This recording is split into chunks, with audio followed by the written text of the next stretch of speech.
There's a few more details I want to talk to you guys about, and it just relates to miscellaneous tips and tricks for production. So, in this situation, I ran out of disk space pretty quickly.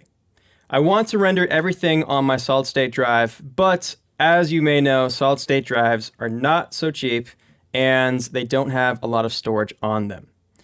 So even with a terabyte SSD on my machine, I was still running out of space, and I found an interesting way of getting around that.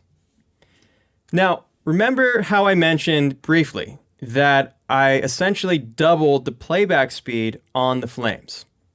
For one, I probably should have spent more time on that. But yeah, I did that because when you look at reference, fire moves really fast. Well, the way that I saved out these images was by saving out every other frame. So my frame range is 100 to 720. I'm saving out every other frame by saying 2 right here. And what that will do is it'll render out things like this. So this is the embers, right? It'll start at 100 and it'll say 102, 4, 6, etc. By doing this, I've essentially doubled the playback speed in a way because, it's just going twice as fast. Now, the cool thing about this is that when I go to save out the BGO files, I don't have to save out a BGO file for every single frame that goes up to 720. I can save out every other BGO file, and that'll take my cache size and chop it right in half. So that's exactly what I did. And something else that's kind of interesting is that if you go to ROPS, and we go to this Geo ROP where I've set up everything you need to save out the cache files, right? I don't have that situation set up here, right? This 1 to 720, right? That's not the same as this.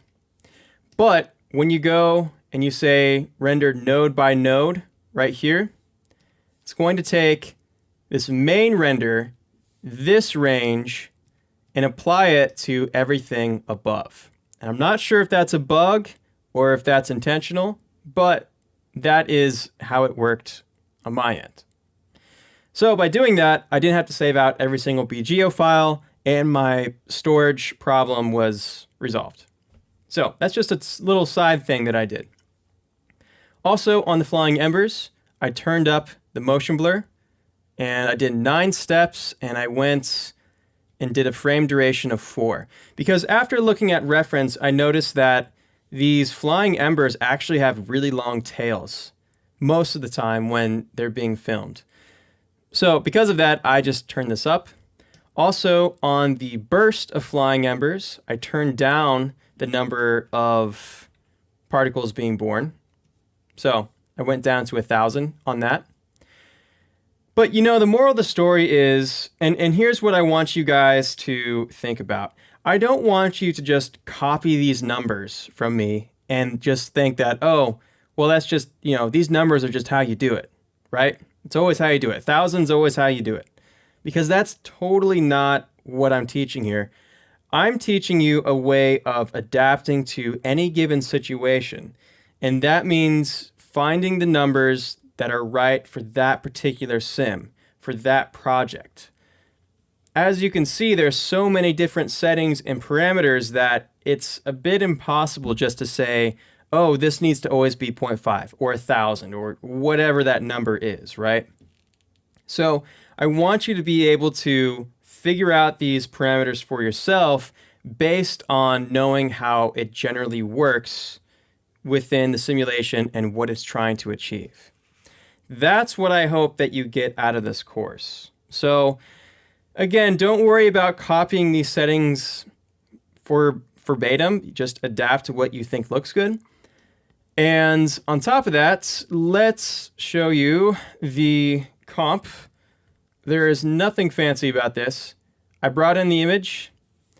If we go here, when Redshift saves this out, it applies a 2.2 gamma. So on the out context, also, I forgot to mention this.